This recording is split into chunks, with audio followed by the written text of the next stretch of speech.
So welcome to the today's class. Today we would like to discuss about lecture number 5, unit number 4, functional blocks. Functional blocks. So this is what the topic that we discussed today. So what we do here is that the first one is what do you mean with the functional block? Means we are going to take a simple fundamental block, and by which we can implement a number of functions. Okay, for example, I'd like to discuss about multiplexer. So by using this multiplexer, I'm going to implement a different functionalities. For example, I want to consider 4x1 multiplexer, by which what are the different functionalities can be implemented. Let us look at now.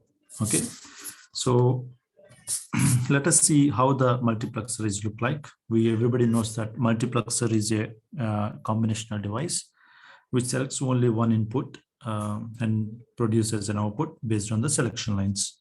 Okay, in that sense, what we do, we consider a multiplexer is something like this. Instead of taking the multiplexer,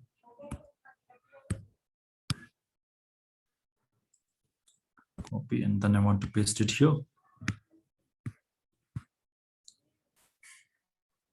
For example, this is what the multiplexer we consider. Okay, so what the general multiplexer will look like, for example, something like this, having four input signals, four input signals. For example, this is called I0, I1, I2, I3. The selection lines are S0, S1, we know very well. And it should produce an output is Y, for example. Okay, so in this context, we would like to say that this is Z. For example, this is the Z. Okay, so by using this functional block, I'm able to implement a number of functionalities by taking the individual signals for S0 and S1 bar. Okay, so how do we do this one? That means we are going to use extra signals, that is called S0 bar, and this is called S1 bar. So dedicated lines that are required for a 4x1 multiplexer. Okay, so therefore what I have to do is that these input lines are considered as control lines, and inputs are applied at this positions. Inputs are applied at the selection lines. Here inputs we should apply at here. So that is what we have to see here. So for example, C0, C1, C2, C3 are the I0, I1, I2 must be connected, the data lines. And the selection lines are depending upon what kind of input signals that we are applying. Okay, so therefore the selection line used for this purpose, and C1, C0, C2, C3 are for the selection line. That is for the purpose of the control lines. So how do we do this one? So this, the simple approach is, for example, whatever the different inputs that we consider for the C0, C1, C2, C3, okay, what kind of functionalities can be implemented? Okay, so just I will show you this diagram. Truth table is something like this. For example, look at here.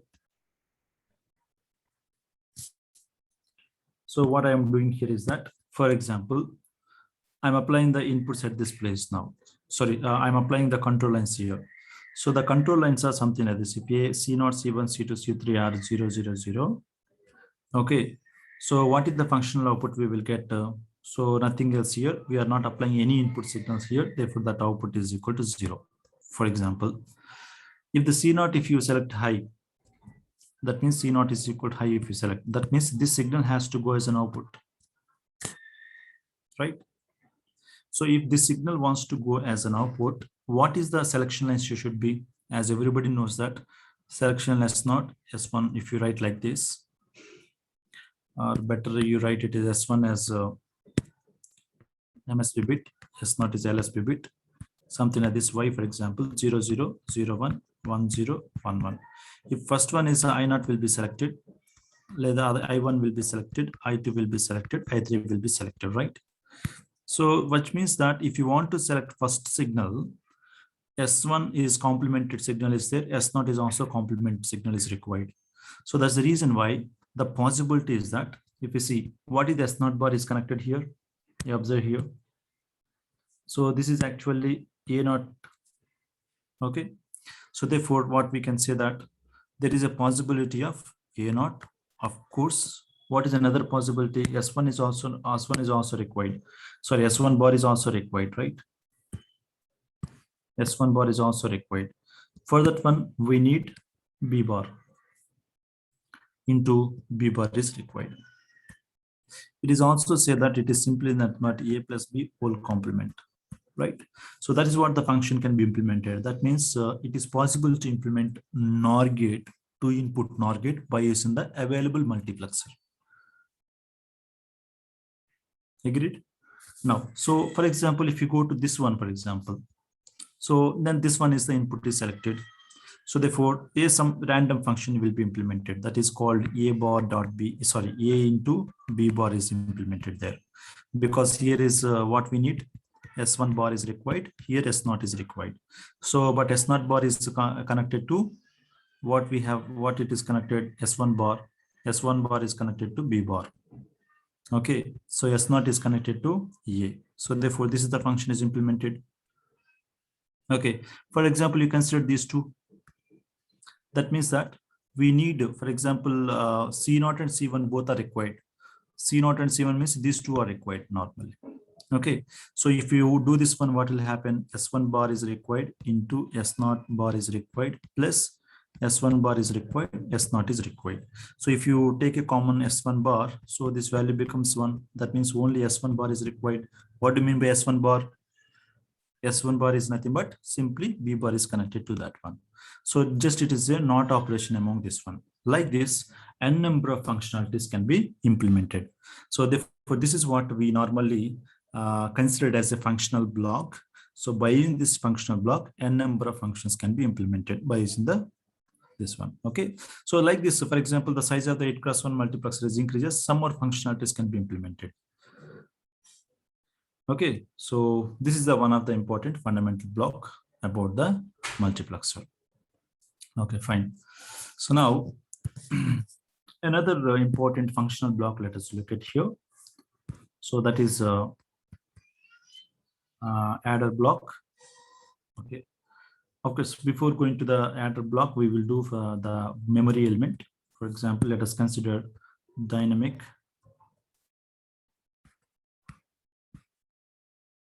memory element. So what is what do you mean by, so far we have seen that only combinational circuit. Let us look at some memory element also. What is the memory element? It is used to store information. Okay, so when this memory element called as a dynamic memory element, if the information is stored at the gate to channel of a MOS transistor, then it is called dynamic memory. Okay, that means that for the storing purpose, we would like to use MOS transistors. Okay, so what is the MOS transistor we would like to discuss about here? So that too specifically we talk about MOS capacitor. Okay, MOS capacitor. Everybody knows that. Everybody knows that the MOS transistor consisting of a MOS capacitor. Okay, that means this is how, let us recapitulate. So this is what the gate of polysilicon, this is oxide, and there is a source, we have a gate. So here is actually a channel is present here. Okay, so this is actually used for, this is the one end of the terminal, this is another end of the terminals. Therefore, it is a positive terminal, it's a negative terminal, for example. So this is actually a capacitor. So therefore, this is actually a capacitor. So here is one plate is available here, another plate is there. between these two we have an oxide. Between these two we have an oxide. Okay, here an oxide is there. Okay, so this capacitor is used for the purpose of storing the charge. So this type of capacitors are nothing but a dynamic memory element. We treated it, this is a dynamic memory element. Okay, so how do we store this information? That means that since it is a capacitor is able to store the data charge. Okay, so that is the purpose why it is used as a memory element. But is that storing time is permanent? No, it is not permanent. So therefore, this is available certain amount of the time. After that one, it will be removed. So it will be leaked.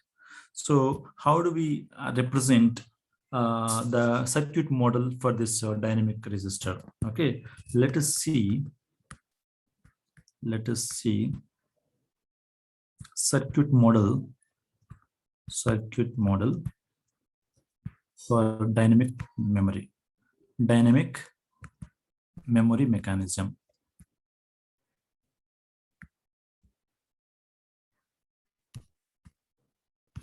Okay, so it is something like this. Normally the information is stored here. Okay, there is no issues. Information is stored here. Okay, but the problem is that there is a possibility of the leakage. That means after some time the charge will be disappear. How this will be disappear? That means from gate to channel to substrate. This is a channel to substrate diode leakage. So whenever, as you observe that carefully, so whenever you are diffusing something here, we have a depletion region around this one. Here is actually depletion region is produced between these two. Okay, something like this. As you can see that the diagrams, the conventional diagrams. So this is the depletion region is formed throughout your charge. Okay, throughout your structure. So therefore, as you can see that this is an oxide layer and the capacitor is there. Sorry, the channel is there. The per channel to substrate, there is also a capacitance or maybe a diode is also formed. Usually it is a reverse biased. It is a reverse biased diode is formed. So this is the one of the important parasitics will be developed within the mass structure.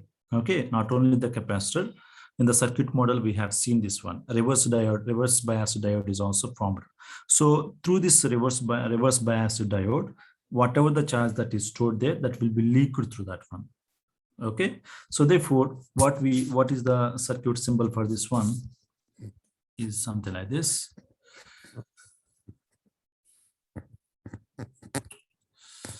So it is like this.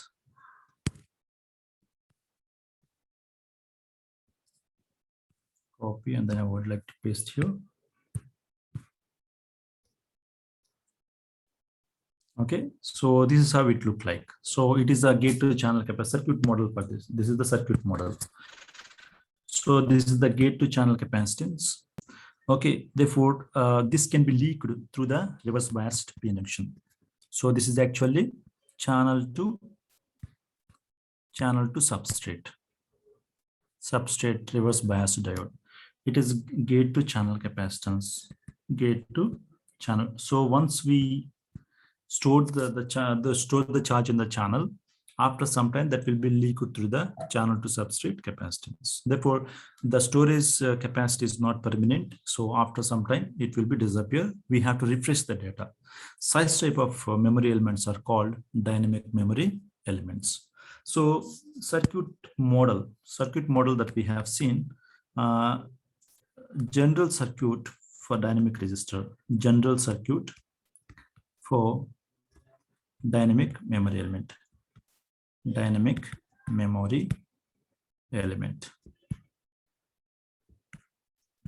So it is something like this. Okay, so we have a gate here. Sorry, we have a pass transistor, and it is connected to the input of the inverter. So therefore here the data input. So data input, and this is the controlled clock, and this is an output, data output. Okay, so therefore the energy is stored or the charge is stored at the input of this capacitor, gate to channel capacitor.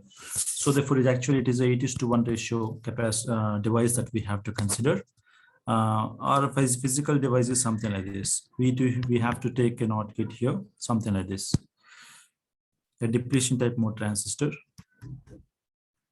enhancement type mode transistor connected here. So this is connected here. Okay, so therefore we would like to see the capacitance at this place. So the gate to channel capacitance of this one, this is called square CGC. Okay, so this is how we would like to store the information. As long as this is 1, okay, the information, whatever the data is available here, the data will be transferred into this capacitor. So if it is 0, for example, so the data will be stored. Therefore, when phi is equal to 1, transfer the data, or we can say that in terms of the memory concepts, we are able to write the information. So that means we want to transfer the charge. When phi is equal to 0, we are able to store the information. We're able to store the information. Store the information in gate to channel capacitance, gate to channel capacitor.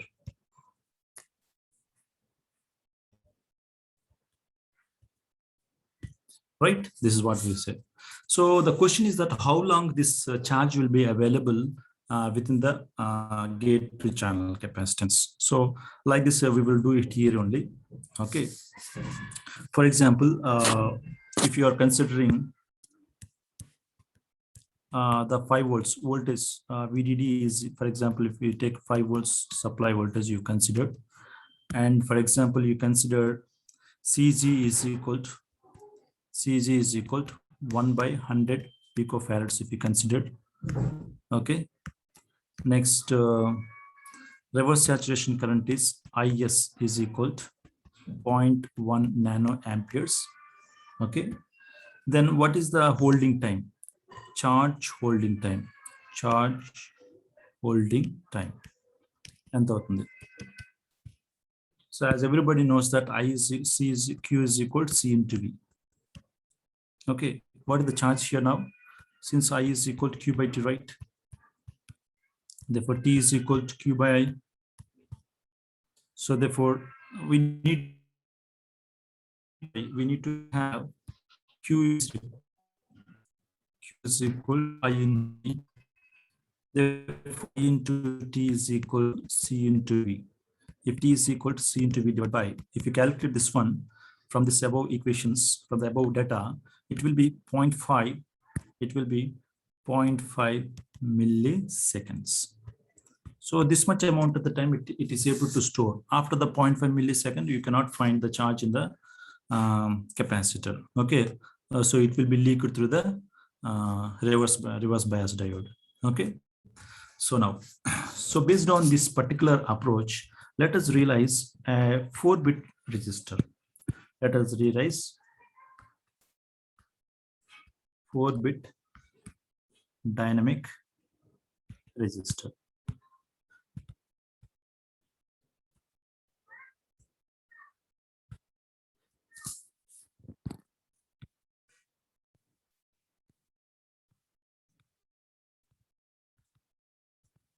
Four-bit dynamic resistor. Okay, that means that element can store only 1 bit. Resistor can store n number of bits. For example, we would like to discuss about 4-bit information. That means how many digits that we have to consider. So we need 4 such inputs are required. Okay, we have to connect it this by 4 digits. Okay, so 1 time, please, 2nd time, 3rd time, and 4th time.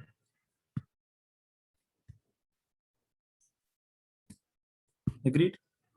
So this is how we have to connect all these things. Okay.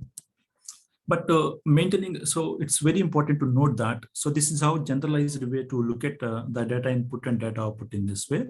But whatever the data output that we see here, it is actually complemented output.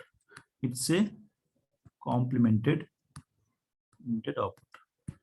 But we would like to get the uncomplemented output. Then what we have to do? So we have to take, we have to take for a complemented output, for uncomplemented output, what I have to do, I need to consider another inverter at the output side.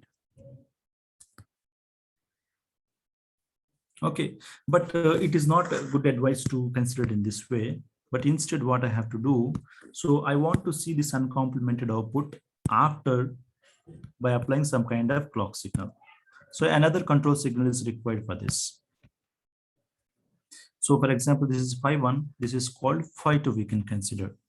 So this is what actually we do in order to perform, in order to store the information. So this is actually uncomplemented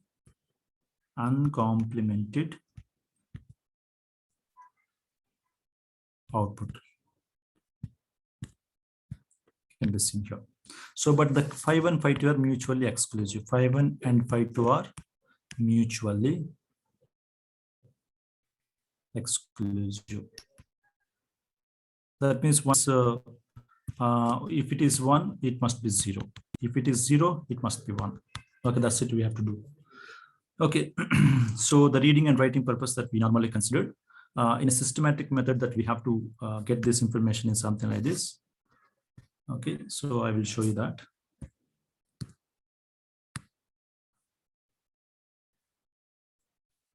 Copy and then paste here.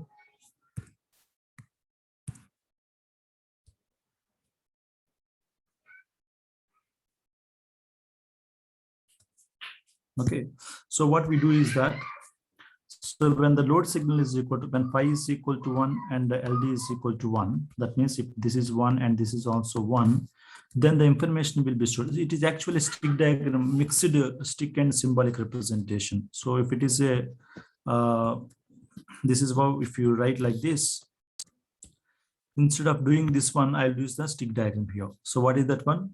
So horizontally and diffusion is there, vertically the polysilicon is there. After that one, I'm going to use a symbolic representation here. This is what they have considered in this one. Okay, so this is what the meaning of this one. Okay, so that is where we have considered, just only a self representation only, it does not have any meaning for that one. Okay, so if this phi 1 and LD1 is 1, is that 1, which means that the information is loaded at the gate input side. Okay, so therefore here the gate capacitance has got the data available here. So here also here actually the data is available here. Here also the data is available here. Here also the data is available here. Okay, that means we are loading the information by assigning this phi 1 and LD is equal to 1. Since so you can observe that this is also phi 1 only. This is also phi 1 only. This is also phi 1 only. So whenever we have a phi 1 is equal to 1, that means we are allowed to introduce the charge in this capacitor, in this capacitor, in this capacitor, in this capacitor.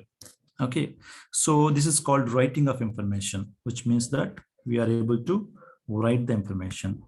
Write the information. Okay, so once it is writing is over, we want to store some information. That means that we can read the information. This is called actually, once this phi 2 is equal to 1, meanwhile this value is equal to 0. Okay, we want to make the phi 1 and LD is equal to 0, and we have to keep this one as this one. So whatever the charge is there that is available here, that will be transparent at this place. So available in this particular gate capacitance, and therefore the data output is available at this point, at this point. The data is available at this point, the data is available at this point, the data is available at this point. Okay, so this is called parallel output. It is called parallel output. So it is possible to get the output after every clock pulse. So therefore, whenever the phi t is equal to 1, this data will be transferred. This data will be transferred from here to here, and from here to here, and from here to here, and from here to here. So there is a possibility that therefore it is also perform the shift operation. Shift operation. It is also perform the shift operation. We take the shifted output operation by phi 1 into RT. So if you want to make phi 1 is equal to 1 and RT is equal to 1, we are saying that we want to get the output serially. Okay, that means shifting operation has to perform. So that's the reason why instead of saying that 4-bit dynamic register, it is a 4-bit dynamic shift register. It is a shift register. 4-bit dynamic shift register. Okay, so this is how we have to perform this one. Sometimes the implementation of NMOS is only not sufficient. We have to consider the we want to consider the transmission gate also. So instead of NMOS, because the threshold loss problem is there, therefore we want to use something like this. Okay, so therefore this is also, we can say that CMOS dynamic resistor. CMOS dynamic resistor.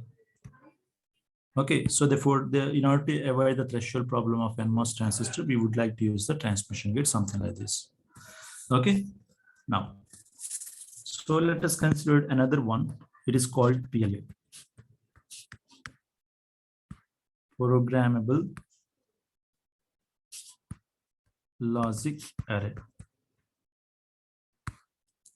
Programmable logic array.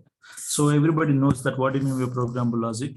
Okay, so it's something like PLD, which is used to implement the n number of functionalities. Okay, so what functionality that we would like to do this one is, for example, if everybody knows this one. Okay, I will show you the basic black diagram of this one. Okay.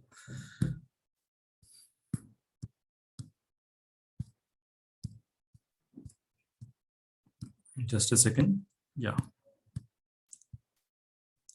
For example, I want to implement this functionality.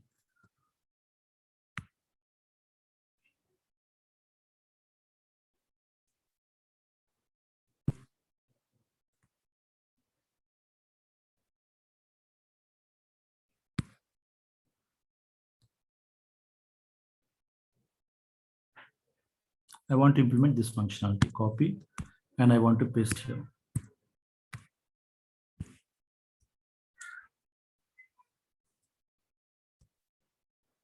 Okay, so what it has got, it has got 4 outputs.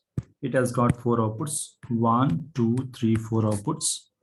Okay, so this output consisting of 4 different product terms, 1, 2, 3, 4, 5.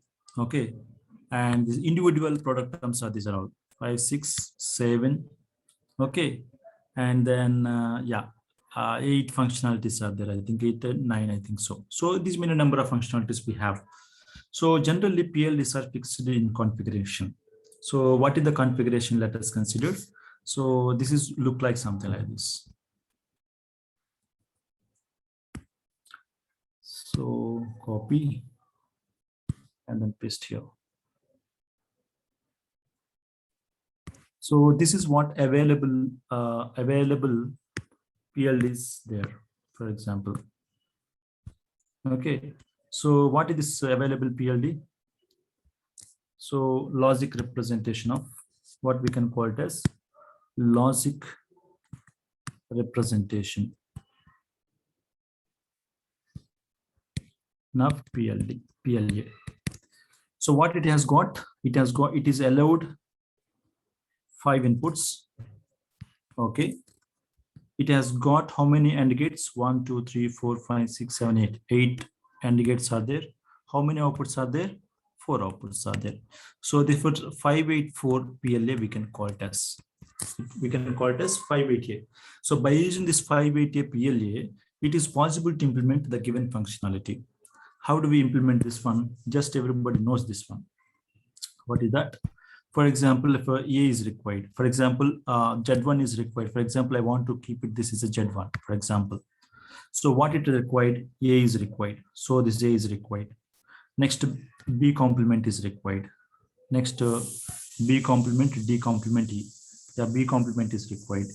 D complement is required. E is required.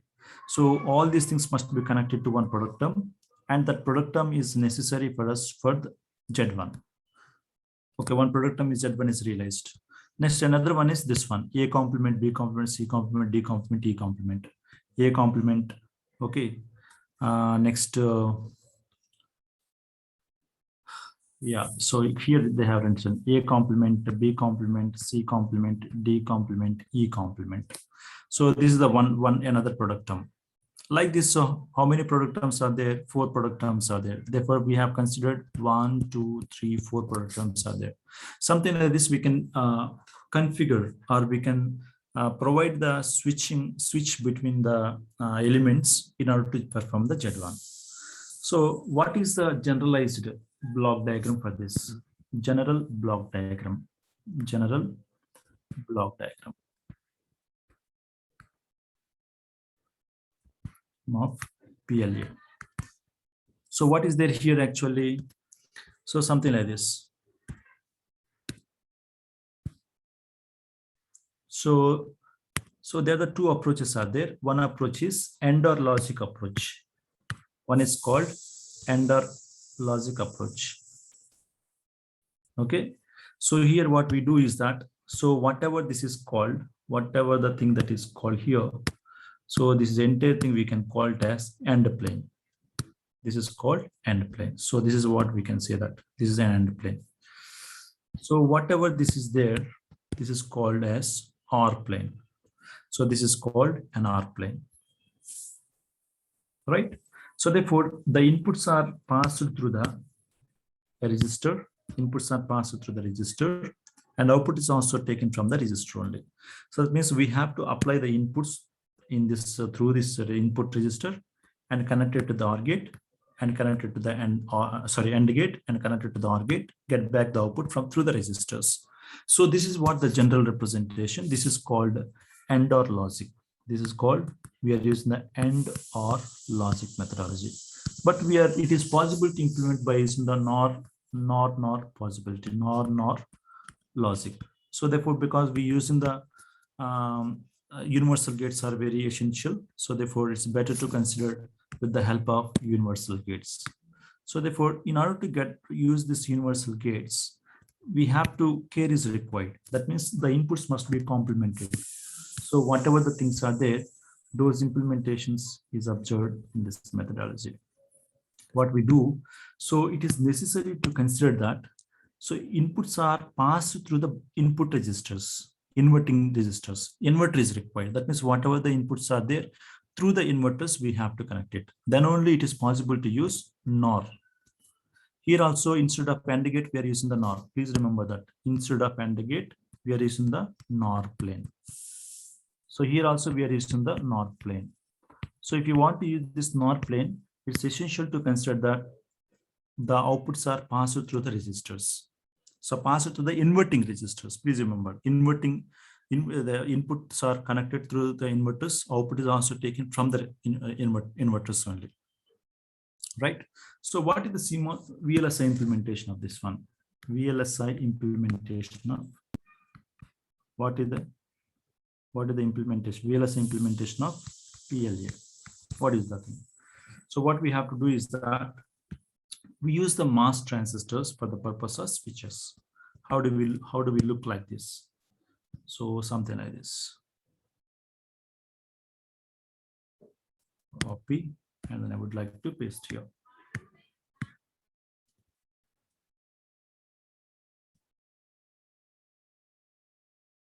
Okay, so this is what we have to do. What we do here is that, so here please carefully understand these points. So the inputs are passed through the inverters. Please, these are the inverters. Okay, so we have inputs are available here. These inputs are not directly connected to the inverters. Through one clock is required. Okay, so therefore there is some direct involvement is not required, should not be possible. Therefore, what we have to do, so inputs are passed through the inverter. through one control line. So this is the control line, right? This is the control transistors. And we take the output from the inverters only. We take the output from the inverters. At the same time, it must be passed from the control signal. That is called phi 2. So therefore, phi 1, phi 2 are mutually exclusive. Okay, whenever phi 1 is there, phi 2 must be off. Whenever phi 2 is there, phi 1 must be off. So therefore, this is how. Now, the remaining things are as usual. We know that very well. So what is the remaining things? So remaining things we know very well. So what we do? So this is what simple we are connecting to the, for example, A complement, B complement, C complement, D complement, E complement. It is there. So now this is the diffusion lines. These are the diffusion lines. These are the diffusion lines. One diffusion line, second product term, third product term, fourth product term, fifth product term, sixth product term, seventh product term, and eighth product term. So actually these are diffusions, right? So better I have to select all these things. I want to diffusions I want to make.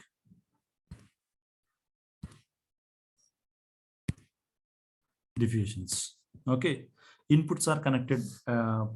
Polysilicons are required. Oh my God, better. Okay. Okay, now inputs are red color.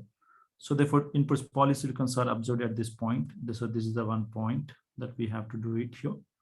So this is the, for example, one input, the second input, something like this. These are the things. So therefore this diffusion line is activated by using this one. This is activated by this, something like this. So diffusion lines, so the depletion mode transistors are used to activate that product term. This is also product term. Now, what is these transistors? Okay, so please remember that these are required. For example, here is the A is there, right? A is there. So A, for example, first, what is the first product term for in order to get the Z1? In order to get the Z1, what we need? A complement is required. What we need to have? One we need to have A is required. A is required. Okay. Now A connection is required. So here you can see that this is actually A anukunte. For example, A, this is called A complement. What is there here? So I think better I need to remove this one for the sake of completeness. So here you observe that there is a one and there is another point here. So we have to use one transistor here, and MOS transistor, it acts as a switch. So the moment if you have a the polysilicon line, this is the diffusion line, the connection is established here. There is a connection is established at this point. Okay, therefore MOS switches are used for the purpose of connection. MOS transistors are used for connection, for interconnections. So whenever these both are available, then only that point is connected together. So A complement is there because the inputs are passed through the inverters. That is the opposite value that we have to consider. This is actually NOR implementation they have done. NOR implementation they have done. So in that case, whenever we have A complement must be connected. Okay, so please remember that way. Please remember that way.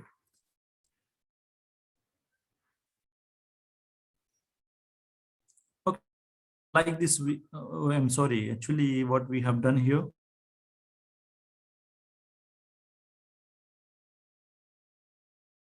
Right? No, A complement is means, yeah, it has to come, right? Yeah, that's true. Okay, like this, we have to provide wherever the dot notations are there. Whenever you find a dot notation here, this is the one dot notation, second dot. So whenever these two things are connected, this one and this one is connected. So what I have to do then? I have to provide one inverter there. I have to provide, not inverter. We have to provide one transistor here. So connect this point and connect this point. Okay, plus care is required. So whenever here is the NOR implementation, opposite connections are required. Please remember, A means A complement is only positive value come into the picture. Okay, so these are the different structures that we can normally consider with this, we have stopped today's class, and tomorrow we will talk about by using this adder, what are the different functionalities can be implemented. We'll see in the next class. Thank you very much.